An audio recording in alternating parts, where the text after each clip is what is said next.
Sego Sewa Gwego, what's going to Nua, they're just a gote, your Chief Jessica Lazare here, giving you my Chief's Uncut.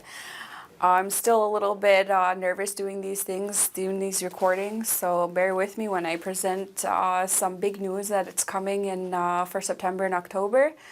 I'm going to be talking today about the Multipurpose Building. This is work that I've taken on from the previous Port Chief, KahnawakeTV Jessica, and I'm actually really excited and looking forward to the next couple of weeks and the next couple of years when we're going to make this dream into a reality.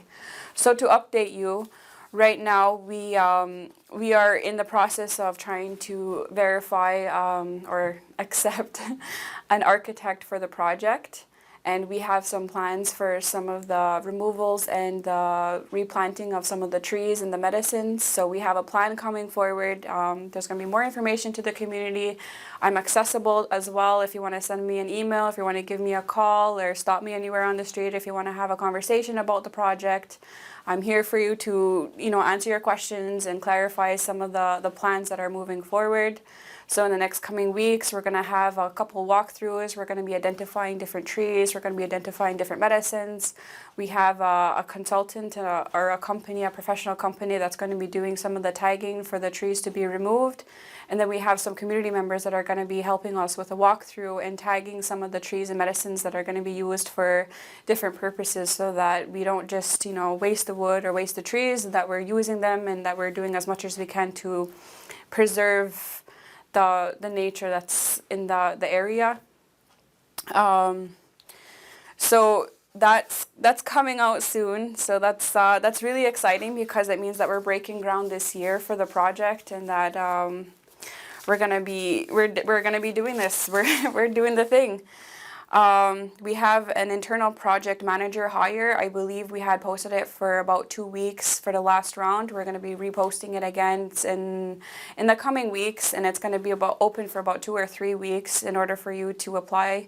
So this internal project manager, we're basically looking for somebody from the community, management of relationships for the project. We're going to be trying to look for someone who has experience management of large-scale projects, and essentially the individual that we would like to have on board is to advise the executive team and in relation to the architect and in relation to the potential and the future construction manager. So this internal project manager is really going to oversee the project from the design phase and then help onboard the construction manager when it comes time for construction. We really want to make this a community-based effort. So with that being said, in the past couple of months, since I think about January, we've worked really hard. So we have members of the Cultural Center, we have members of the Turtle Island Theater Company, and we have members of tourism, as well as myself and Trina as the MCK representatives to try and coordinate and plan and ensure that everyone's on the same page and ensure that this project is something that we all want together and we all want to see. And then it's based off the feasibility study that I believe was done in 2017 and all of the information that was done years before I got onto council. So we're really excited moving forward, the entire team with all the different organizations that I just mentioned, and we're looking forward to the next couple of years on how this building is going to look like and making it a reality, like I said. Another part of the heritage portfolio I wanted to update on is the language law. So we have a working group that's going to be going over the language law and assessing the different aspects of it to see how we can implement it throughout the community. I spoke about this on the radio a couple weeks ago.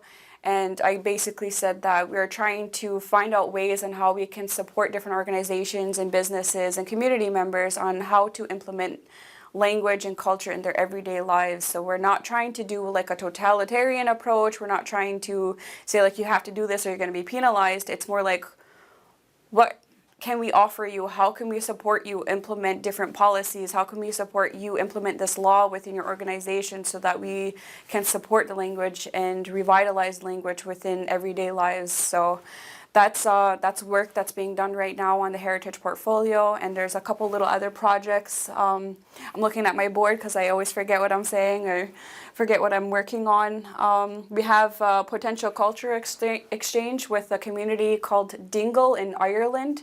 So they're one of the only communities that speak their indigenous language over there.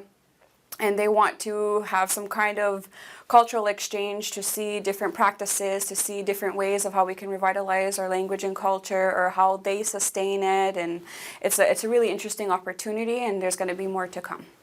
So I thank you for listening to some of my updates regarding the heritage portfolio, and mainly for the multipurpose building. So nyawa se have a good day.